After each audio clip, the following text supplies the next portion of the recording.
오늘은 여러분과 함께 나눌 말씀은 느헤미야서를 함께 나누도록 하겠습니다. 이 느헤미야서는 제가 잊지 않는 발음이 있습니다. 처음에 개척을 할 때에 교회의 성도님 보고 이 느헤미야서를 외우라고 그랬더니 그만 이 사람이 니에미야서를 이렇게 얘기를 해가지고 자꾸 저도 모르게 그게 벌써 꽤 오래됐는데도 느헤미야 하면 나도 모르게 자꾸 그 뒤에 발음은 니에미야 이렇게 자꾸 나오려고 그래서 조심을 많이 합니다. 혹시 내가 그렇게 얘기할지라도 이 느헤미야로 들어주시기 바랍니다. 바벨론의 포로가 돼서 BC 537년 12월에 유다 백성들이 1차로 출애굽을 합니다. 이자가 제가 그 도표를 보여드리겠지만 그 다음에 BC 458년이 되어서 2차 귀환을 그들이 합니다. 그런데도 아직도 바벨론에 남아있었던 유다 백성들이 있었습니다. 그런데 그 사이에 누가 있었느냐면 아마 교포 3세 정도가 됐겠죠. 아니면 4세 정도가 될 수 있었던 그 가운데 있어도 고위 관리가 된 느헤미야가 그곳에 있었습니다. 그는 아직 유다 땅을 밟지도 않았고 유다 땅을 구경해 본 적도 없는 타국에서 난 유다 백성이었습니다. 그런데 이 고위 관리가 그곳에서 출세한 이 사람이 고국에서 돌아온 어떤 사람에게 고국의 소식을 물어볼 때에 그 소식을 듣습니다. 자, 뭐라고 듣느냐면 오늘 우리 1장 3절 말씀을 한번 보실까요? 저희가 내게 이르되 사로잡힘을 면하고 남은 자가 그 도에서 큰 환난을 당하고 능욕을 받으며 예루살렘 성은 회파되고 성문들은 소화되었다 하는지라. 즉 이 말은 무슨 말이냐면 예루살렘에 1차, 2차로 간 사람들이 처음에는 성전을 잘 짓겠다고 열심을 가지고 있었는데 산발락과 도비아와 같은 거짓말하고 아주 그 방해하는 꾼들이 너무나 많이 있다 보니까, 그리고 북방 이스라엘 사람들이 너무나 많은 방해를 하다 보니까 그만 이들이 지쳐버리고 그 성이 짓다 말고 다 회파돼 버리고 다 망가져 버리고 말았습니다. 이러한 소식을 느헤미야가 듣습니다. 그리고 이는 그 소식을 들었을 때에 그냥 걱정하는 말이 아니라 1장 4절 말씀에 보면 그는 이렇게 고백을 합니다. 다 같이 한번 보도록 하겠습니다. 내가 이 말을 듣고 앉아서 울고 수일 동안 슬퍼하며 하늘의 하나님 앞에 금식하며 기도하여, 이는 너무너무나 마음이 아파서 그 소식을 그냥 들은 것이 아니라 금식하면서 고국을 향해서 그는 하나님 앞에 기도했습니다. 그가 얼마나 고국을 사랑하는 사람인가를 느낄 수 있는, 아까도 잠시 말했듯이 실제로 이 사람은 그 땅이 어떤 땅인지 그 나라가 어떤 나라인지 가보지도 않은 교포 3, 4세의 아들이었습니다. 결론적으로 미리 말씀을 드린다면 이 느헤미야는 하나님의 백성을 참으로 사랑을 했습니다.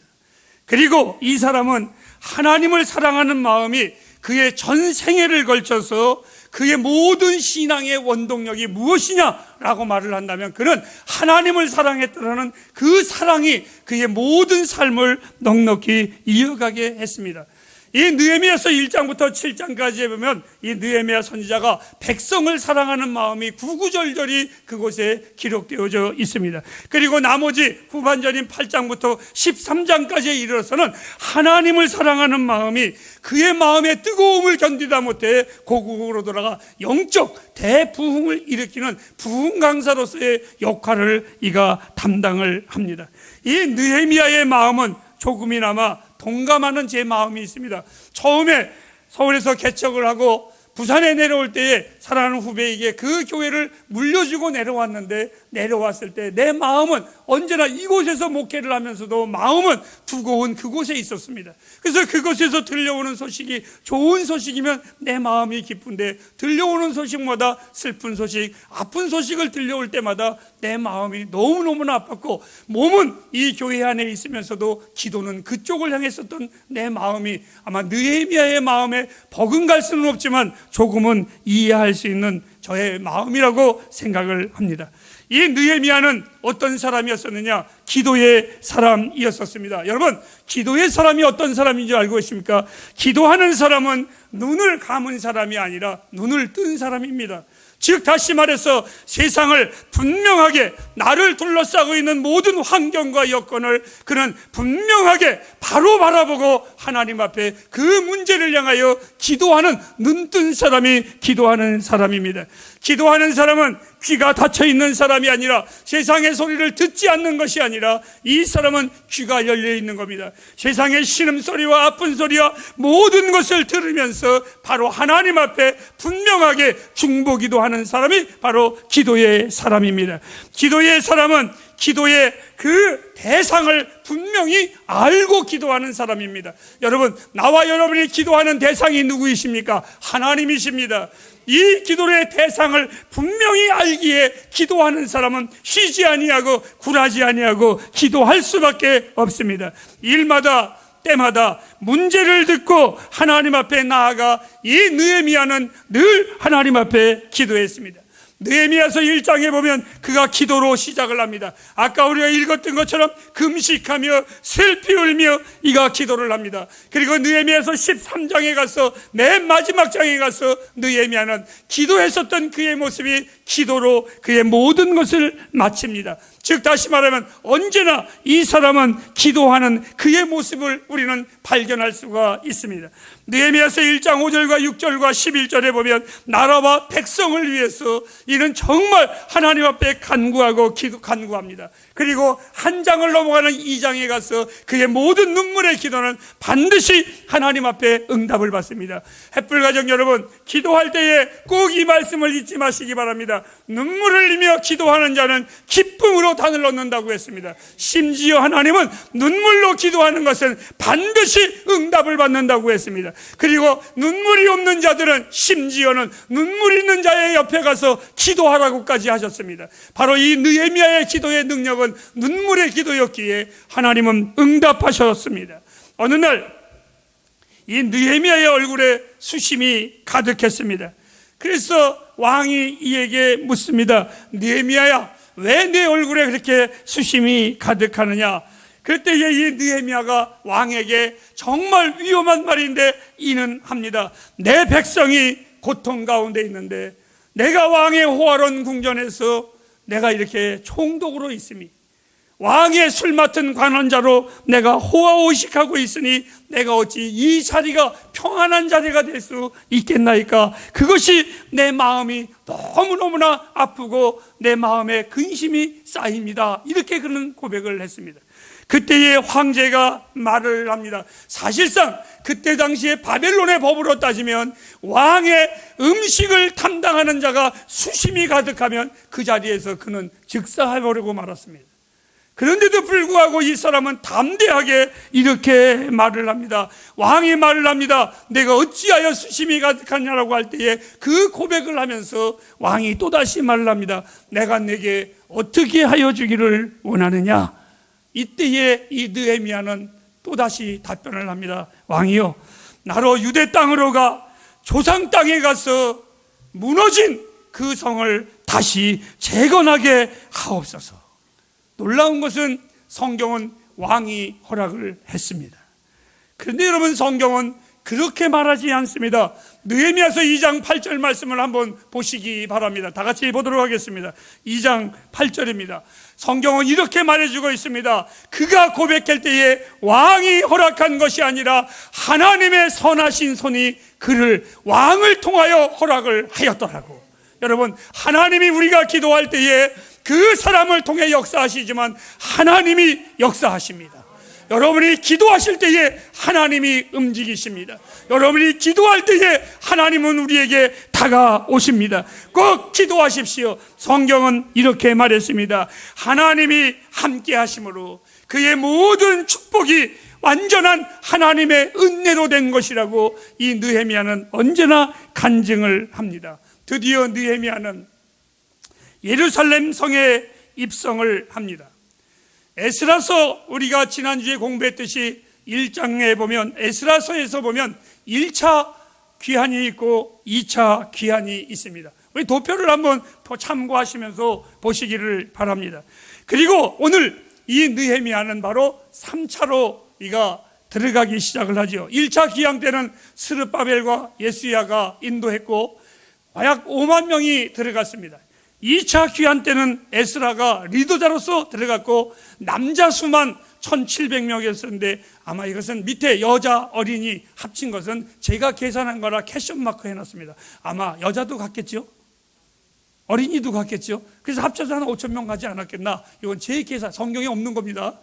자, 그 다음에 오늘 우리가 이제 보는 3차 귀환이 있는데 BC 440년에 느헤미야가 들어가는데 그때에는 몇 명이 들어갔는지는 성경에 나와 있지 않기 때문에 제가 통계 자료가 없음이라고 기록을 해놨습니다. 하지만 여러분, 이 느헤미야가 총독이었습니다. 다시 말해서 이방 나라의 식민지 나라의 주인인 나라의 총독이었으니 이가 얼마나 화려한 사람이고 얼마나 그 자기의 자리가 높은 사람입니까? 그런데 이 느헤미야가 자기의 나라에 들어갈 때에 자기가 성공한 사람으로서 금이환양 들어간 것이 아니라 그는 신신당부를 했습니다. 북도 치지 말고 장구도 치지 말고 그 누구도 내가 왔다라는 수작도 부리지 말고 아무에게도 말하지 말고 내가 밤중에 은밀히 현장을 답사하는 이 총독 느헤미야였었습니다. 그런데 느헤미야가 백성들에게 들은 소리보다 자기가 가서 본 그 내 민족의 백성들의 모습은 너무나 참담했습니다. 너무나 마음이 아팠습니다. 그리고 그 모습을 본 느헤미야는 낙담하지는 않았습니다. 그리고 그냥 슬피 울면서 감상에 빠져 있는 것이 아니라 느헤미야서 2장 17절 말씀에 보면 백성들을 향하여 설득하기 시작을 합니다. 사랑하는 나의 백성들이여, 우리는 더 이상 수치를 당하지 맙시다. 주의 백성의 자존심을 가지고 일어나십시오. 나와 여러분은 선택된 하나님의 백성입니다. 하나님과 나와 여러분들은 택하신 하나님의 자녀들이니 절대로 우리 기죽지 맙시다. 절대로 흔들리지 맙시다. 다시 일어서야만 합니다. 그리고 그는 2장 18절에 재건을 시작합니다. 하나님의 무너진 성을 다시 쌓자라고 말을 합니다. 백성들은 그의 말에 용기를 얻어 한 마음 한 뜻으로 한 몸으로 하나님의 성전을 쌓아 올리기 시작을 합니다. 저는 느헤미야를 공부하면서 내 마음에 희노애락이 겹치는 눈물과 웃음이 겹쳤던 내용들이 많이 있었습니다. 그 중에 하나가 이 느헤미야서 성전을 건축하는 걸 볼 때 마치 우리 햇불교회가 부산 시내 안에 있으면서 그런 것 같았습니다. 우리 햇불교회는 유랑하는 교회입니다. 9번이나 짧은 기간 동안에 이사했습니다. 아직도 우리 햇불교회는 미완성의 교회입니다. 한 번쯤 우리 햇불교회 성도님들이 이사할 때마다 투덜거리고 화를 낼 만도 하고, 아이 목사님 이제 우리 교회도 이렇게 좀 합시다, 건축 좀 합시다, 뭐 어떻게 합시다 라고 원망할 수도 있는데 한 번도 그러한 말을 하지 않았습니다. 그리고 우리 햇불 가족들은 드린 자가 있었고 기도하는 자가 있었고 헌신하는 자가 있었습니다. 그렇게 해서 이 햇불교회가 세워졌습니다. 저는 작지만 부끄러운 교회당이 아닌 사랑하는 교회당으로 우리 햇불교회가 만들어졌습니다. 그런데 여러분, 이것을 만들 때에 우리는 기뻤고 우리는 감사했고 우리는 즐거워했는데 때때로 내 귀에 들려오는 사실적인 이야기들이 있었습니다. 비웃음도 있었습니다. 저 교회가 시내에 있어서 며칠이나 가나 보자. 또 어떤 이는 조롱하고 유혹하는 자도 있었습니다.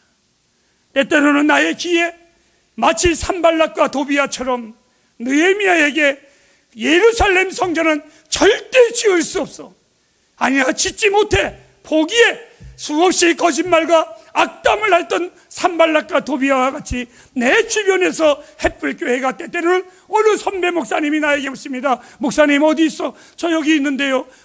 햇불교회가 없어졌다고 하던데. 이런 얘기를 제가 들었습니다. 더 아픈 얘기 할까요? 하루는 이 느헤미야는 그러한 유혹과 아픔 속에서도 절대로 포기하지 않았습니다. 하루는 전에 있었던 교회의 집사님 두 분이 제 아내에게 여러 번 전화를 해서 저희 부부를 만나자고, 식사 한번 하자고 그래서 하도 강청을 했기에 아내가 한번 만나자고 그래서 제가 만났습니다.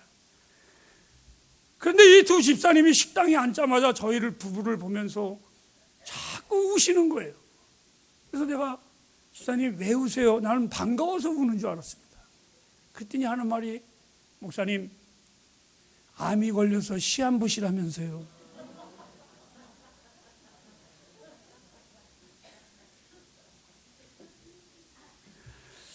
암에 걸려서 시한부라고 하시면서 그렇게 우시는 거예요. 마지막으로 인사하러 왔대요. 그래서 지금 그분이 먼저 가셨는지 내가 먼저 갔는지는 잘 모르겠습니다. 저는 그때 예 아내하고 돌아오면서 이런 말을 했습니다. 아, 그래서 햇불교회가 없어진다고 소문났구나. 햇불가정 여러분, 내가 누누이 이 재단에서 말합니다. 이 교회의 주인은 내가 아니라 주님이십니다. 내가 없어져도 주님은 언제나 계신 하나님이십니다. 하나님이 계시면 없어도 다 있는 것이고, 다 있어도 하나님이 안 계시면 아무것도 아닌 것입니다. 느헤미야는 외칩니다. 느헤미야서 5장 14절과 16절 말씀에 하나님의 성전을 건축하는 일에 매진하였기 때문에 이 느헤미야는 그의 백성들에게 말을 합니다. 내가 바벨론의 총독으로 있었을지라도, 내가 이제 이 유다의 리더자로 왔을지라도 꼭 내 백성이여 잊지 마십시오. 내가 하나님의 성전을 짓는 날까지 단 한 평의 땅도 내 이름으로 사지 아니할 것이라고. 그 어떤 것도 나를 위하여 하지 말라고. 사랑하는 햇불가정 여러분, 우리는 하나님 나라를 위하여 함께 가야 합니다. 저 역시 햇불교회를 이용해서 내 배를 채우지 않을 것입니다. 이 햇불교회를 통해서 나의 모든 것을 연장하고 싶지 않습니다. 혹이나 내가 무엇을 가진다고 하여도 여러분은 교회를 위해서 가질 것입니다.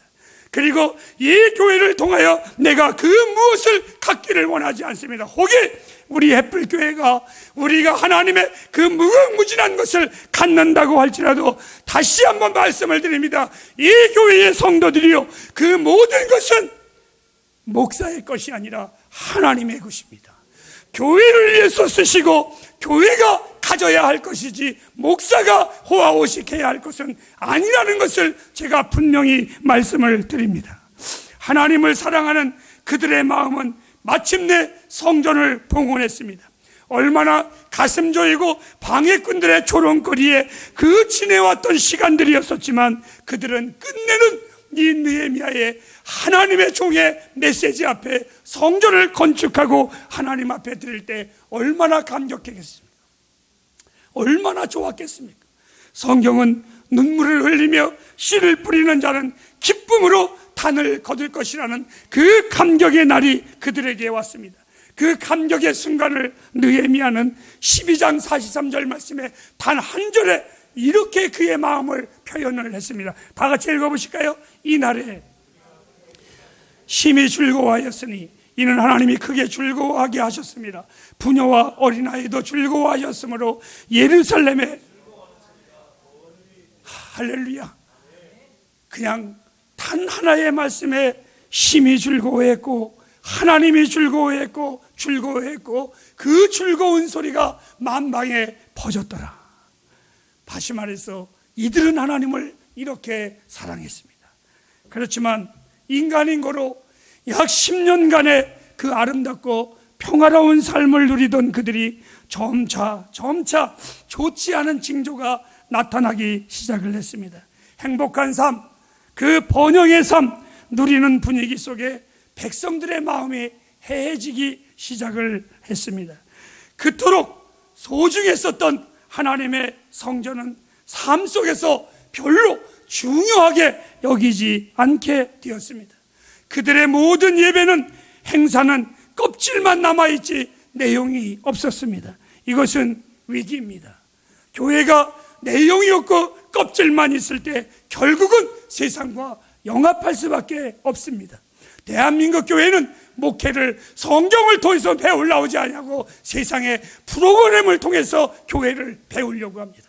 성경을 통해서 성도를 가리키려고 하는 것이 아니라 대한민국 교회는 어떠한 내용을 가지고 세상적인 방법으로 성도들을 현혹하려고 할 때가 너무나 많이 있습니다. 더 안타까운 것은 느헤미야서의 그 안타까운 아주 악하고 나쁜 거짓말장이 산발락과 도비야가 오히려 쫓겨난 것이 아니라 교회가 세상화되다 보니까 그 나쁜 놈을 하나님의 성전에 가장 좋은 방, 큰 방에다가 그 도비야를 데리고 와 그곳에 살게 했습니다.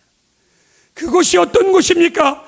그 말씀에 보면 5장에 보면 5절 말씀에 이런 게 나옵니다. 그것은 하나님 앞에 제사를 드릴 때에 가장 중요한 예물과 10의 1조를 두는 창고였습니다.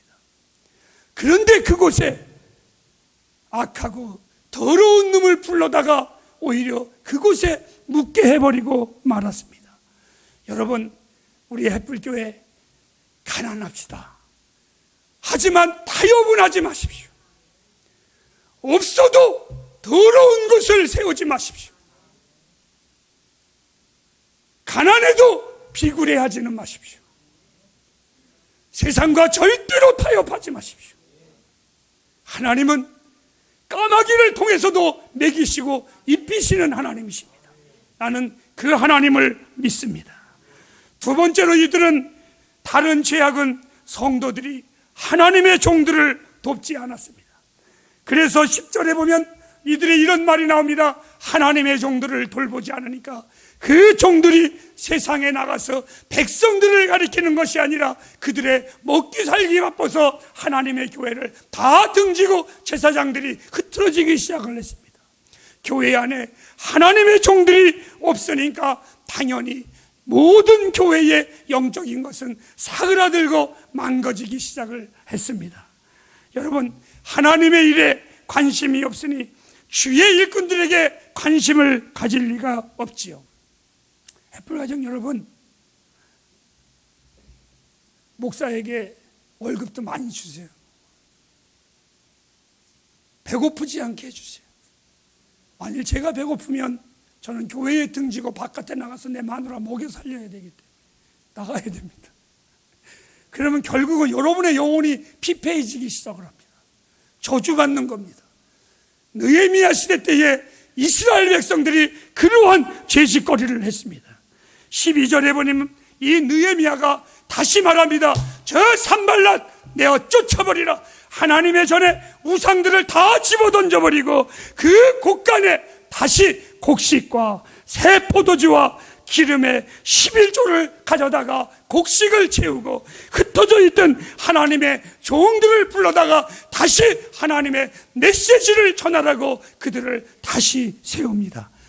햇불이여, 11조는 신앙의 고백입니다. 나의 모든 것이 주의 것이라는 것입니다. 11조는 헌신입니다. 하나님의 나라와 사역을 위해서 관심을 주께 보이는 겁니다. 저는 이렇게 말합니다. 여러분, 나의 모든 것이 주님의 것이라고 고백하는 자에게 하나님이 책임지지 않겠습니까? 주의 나라를 위하여 헌신하는 자들에게 하나님이 더 많은 것을 주시지 않겠습니까? 11조는 하나님이 우리에게 복을 주시는 기회여 찬스입니다. 그리고 세 번째, 이들은 안식일을 거룩히 지키지 않았습니다. 왜 안식일을 이들이 안 지켰습니까? 아주 쉽습니다. 안식일은 예수님께서 마태복음에 나를 위한 것이 아니라 너희를 위한 날이라 이렇게 말했습니다. 본질적으로 우리에게 복을 주고 유익을 주기 위하여 이 안식일을 책정하셨습니다. 그런데 오늘 이 느헤미야서 13장을 읽어보면 이스라엘 백성들에게 가장 안타까운 죄 중에 하나가 성경은 이렇게 말을 했습니다. 저 날을, 세상에 자기의 움직이는 놀러가고 약속 지키고 하는 그러한 날들을 이 날보다 귀히 여겼다고.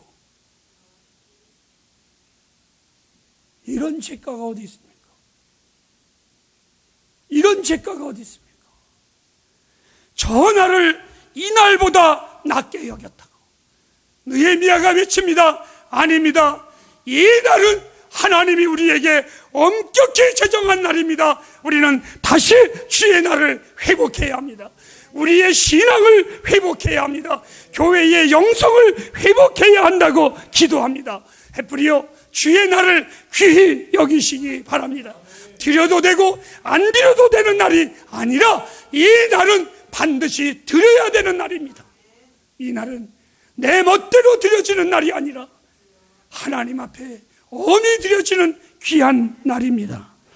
느헤미야가 이렇게 백성들에게 회개를 외치고 이렇게 백성들에게 하나님의 말씀을 열고 그 말씀을 외칠 때에 이스라엘 백성들은 저 선지자가 나를 치네, 돈이나 요구하네, 이렇게 하지 아니하고 그들은 이 말씀의 권위 앞에, 이 말씀의 생명 앞에, 이 말씀의 위대한 아름다움 앞에, 그 말씀의 그 영광 앞에 느헤미야의 선지자의 이 설교를 들은 이들은 두 손을 높이 들며 이렇게 했습니다.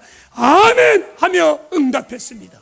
이것이 바로 이스라엘의 부흥이었었습니다. 우리 햇불교회에 이러한 부흥이 일어나기를 원합니다.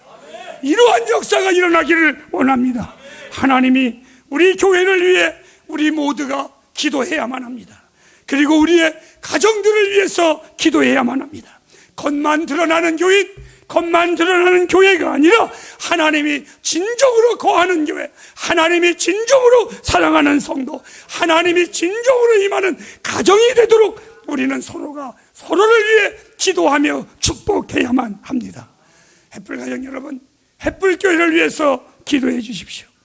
주님의 마음에 기쁨을 주는 교회가 되도록, 그리고 이 교회가 하나님의 말씀 앞에 느헤미야가 외쳤을 때에 그 백성들이 아멘 했던 것처럼 하나님의 말씀에 압도당하는 그러한 부흥이 일어나도록, 그 결과는 시온에서 흐르는 물이 여러분의 가정에 차고 넘침을 믿습니다.